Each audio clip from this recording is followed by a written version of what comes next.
bersama Miss Imas dalam video Kumis Kupas Materi bersama Miss. Nah, dalam video kali ini kita akan sama-sama belajar tentang pemanasan global. Untuk teman-teman yang baru bergabung di channel ini, sebelum kita tonton videonya, yuk sama-sama kita like, komen, share, subscribe, dan jangan lupa nyalakan tanda loncengnya ya, supaya teman-teman dapat informasi terupdate untuk video Miss Imas lainnya. Terima kasih. Hai teman-teman. Sebelum kita ke materi, Miss Imas akan menyampaikan tujuan pembelajaran kita kali ini. Nah, setelah menonton video ini, diharapkan teman-teman, yang pertama, teman-teman mampu memahami pengertian pemanasan global. Tujuan pembelajaran yang kedua yaitu teman-teman mampu memahami penyebab dan dampak dari pemanasan global. Tujuan pembelajaran yang ketiga yaitu teman-teman mampu memahami cara mengurangi laju pemanasan global. Oke teman-teman, nah teman-teman di sini ada yang pernah mendengar tidak ya istilah pemanasan global? Sering mendengar kata-kata pemanasan global tidak? Sering kan ya? Nah, pemanasan global itu istilahnya banyak teman-teman. Pemanasan global disebut juga global warming, atau disebut juga darurat iklim, atau disebut juga krisis iklim. Terus ada juga yang menyebutkan iklim global. Nah, itu tadi istilah-istilah untuk pemanasan global ya teman-teman. Nah, kira-kira kenapa sih pemanasan global itu disebut juga sebagai iklim global? Ada yang tahu tidak? Betul, kenapa disebut sebagai iklim global?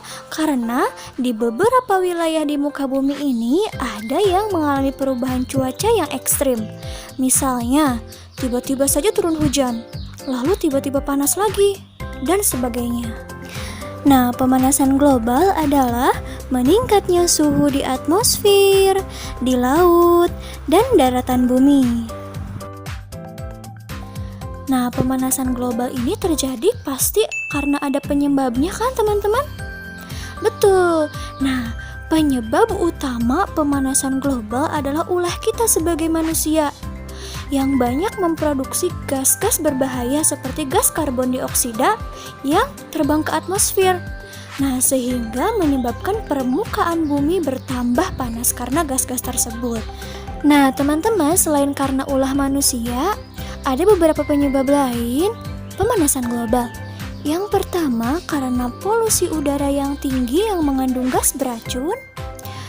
Yang kedua, penyebabnya karena asap kendaraan dan asap dari alat-alat transportasi lainnya.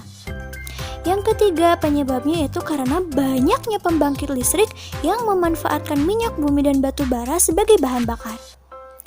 Lalu, penyebab lainnya yaitu asap dari pabrik-pabrik besar.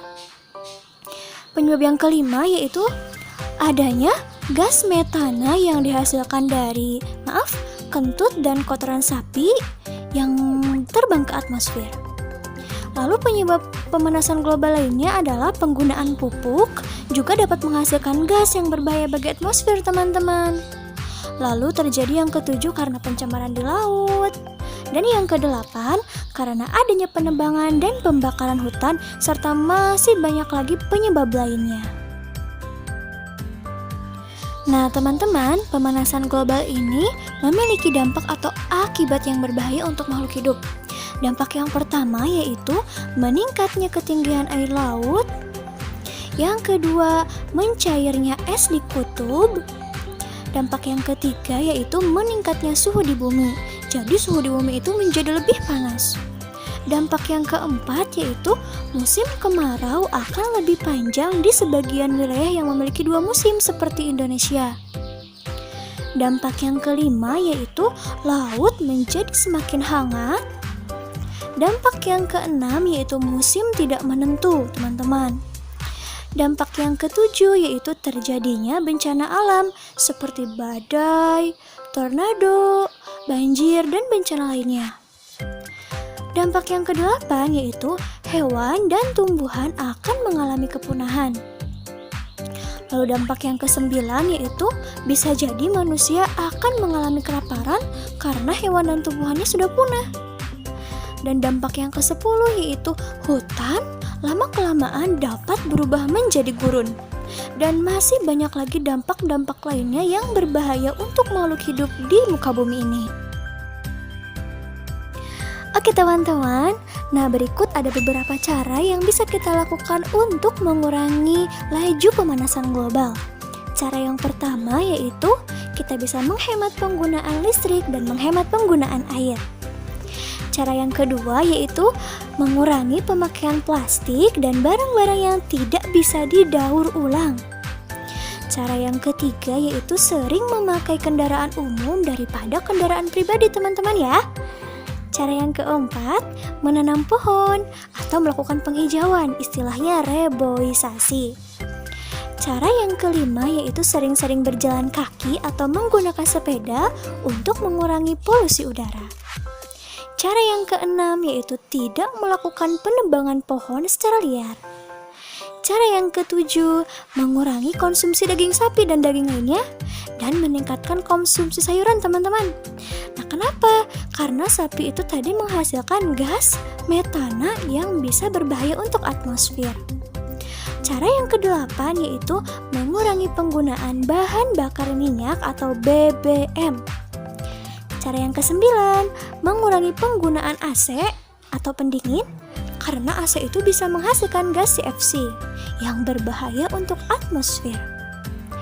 Cara yang ke-10 yaitu kita melakukan 3R. Apa itu 3R teman-teman? Reduce, reuse, dan recycle. Cara yang ke-11 yaitu mengurangi penggunaan kertas. Dan masih banyak lagi cara-cara yang dapat kita lakukan untuk mengurangi laju pemanasan global. Oke teman-teman Miss Imas, kesimpulan untuk pembelajaran kita kali ini adalah pemanasan global memiliki banyak pengaruh buruk untuk kehidupan seluruh makhluk hidup yang ada di dunia. Nah, dengan menerapkan pola hidup yang baik dan mengurangi penggunaan bahan-bahan penyebab pemanasan global, diharapkan bisa memperbaiki kondisi permukaan bumi sekarang. Nah teman-teman, semoga penjelasannya bermanfaat ya. Tetap jaga kesehatan, tetap semangat, tetap belajar. Wassalamualaikum warahmatullahi wabarakatuh. Thank you for watching. Untuk teman-teman yang baru bergabung di channel ini, silahkan tonton video kami yang lainnya ya. Jangan lupa like, comment, and share video-video kami ya. Sampai jumpa di video berikutnya. Dadah!